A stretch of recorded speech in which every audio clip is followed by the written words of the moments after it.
Hey, salut à toi l'ami, j'espère te trouver avec la top forme aujourd'hui. Bienvenue dans le podcast Eric.solution. Je suis Eric, ton spécialiste pour le développement rapide de ton business sur Internet et auteur du livre Comment réussir financièrement grâce au web. Et dans ce nouvel épisode, j'aimerais partager avec toi une approche qui a totalement changé mon business et donc par extension ma vie par rapport aux problèmes qu'on peut rencontrer, particulièrement quand on choisit comme toi et moi d'entreprendre en solo avec d'un côté, c'est vrai, l'avantage d'être totalement indépendant, mais d'un autre côté, comme toute médaille a son revers, le fait d'être livré à soi-même parfois quand vient le moment de résoudre des problèmes.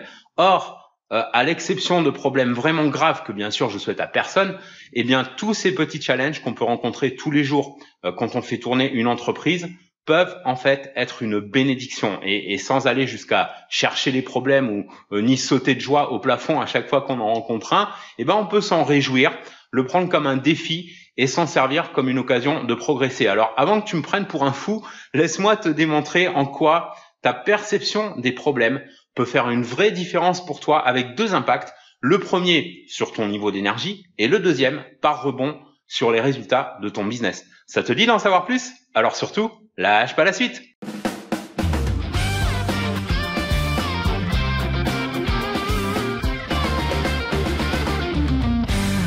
Salut à toi et bienvenue dans le podcast qui va être à propos aujourd'hui de retrouver de l'énergie, alors plus exactement d'en libérer, en évitant une erreur qui est propre à la nature humaine et qui bouffe beaucoup d'énergie justement. Alors l'idée c'est pas de lutter contre sa nature, mais simplement d'être conscient de cette erreur pour avoir accès à transformer ce qui est transformable. Et cette erreur, c'est de percevoir tous les problèmes qu'on peut rencontrer comme quelque chose de négatif et du coup, chercher à les fuir ou les mettre de côté en se réfugiant par exemple dans des activités plus plaisantes, mais généralement improductives. Ce qui sert absolument à rien puisque de toute façon, les problèmes reviennent toujours tôt ou tard d'une manière ou d'une autre, tant qu'on choisit pas de s'y attaquer frontalement.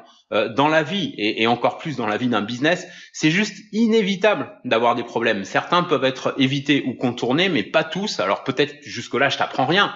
Simplement, ce que j'aimerais t'inviter à faire, c'est la prochaine fois que tu rencontres un problème dans ton business, quel qu'il soit, de le prendre comme un défi à relever et de t'en réjouir. Pourquoi? Parce que la réussite de ton entreprise, ou même son échec d'ailleurs, va beaucoup dépendre de la façon dont tu choisis de gérer les problèmes, de les percevoir et à la manière surtout dont tu vas y faire face. Et tu les résoudras de façon beaucoup plus fluide en les acceptant comme des challenges et en cessant de t'en plaindre surtout. Parce que le simple fait de se plaindre de ces problèmes, même intérieurement, ça bouffe une quantité impressionnante d'énergie, une énergie dont tu vas avoir besoin justement pour mieux les affronter. Avoir des problèmes, ça pousse à réfléchir pour trouver des solutions et donc ça peut même pousser à l'action. Donc l'idée c'est de comprendre que réussir, c'est pas à propos de se débarrasser de tous ces problèmes. On en crée juste d'autres, on en crée juste des nouveaux. On en rencontre des problèmes dans chaque échelon de la société. Ce sont juste des problèmes de nature différente. Je vais te donner un ou deux exemples concrets, mais déjà le premier pas que je t'encourage à faire et qui va faire toute une différence pour toi, c'est de te faire à l'idée que quoi qu'il en soit, la vie est à propos de résoudre des problèmes. Développer un business est à propos de résoudre des problèmes. Alors pas seulement, heureusement, mais ça fait partie du lot, ça fait partie du jeu. Avoir un business qui tourne bien, ça implique forcément de résoudre au minimum un problème par jour, souvent plus, et même quand on se retrouve par exemple face à un problème majeur qui est celui d'avoir des difficultés financières par exemple, qu'on a du mal à faire décoller son affaire ou à mieux la développer.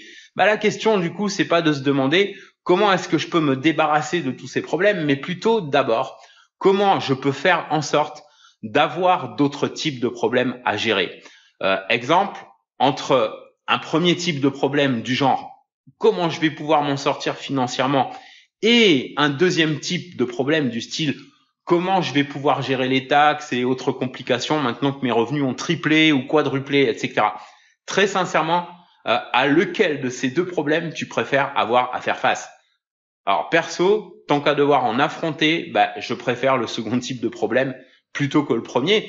Et si on est dans le premier cas, celui de se préoccuper de comment faire face à des difficultés financières, c'est bien sûr une priorité absolue de le résoudre dans un premier temps, mais tout en gardant à l'esprit qu'on va devoir faire face à un moment ou à un autre à d'autres problèmes, mais dont l'impact est totalement différent. En résumé, la clé, c'est de se rappeler que de toute façon, quoi qu'on choisisse de faire dans la vie, que ce soit le choix de rester dans la même situation ou celui d'avancer, celui de garder la même direction ou celui de changer de direction, il y aura de toute façon des problèmes à résoudre.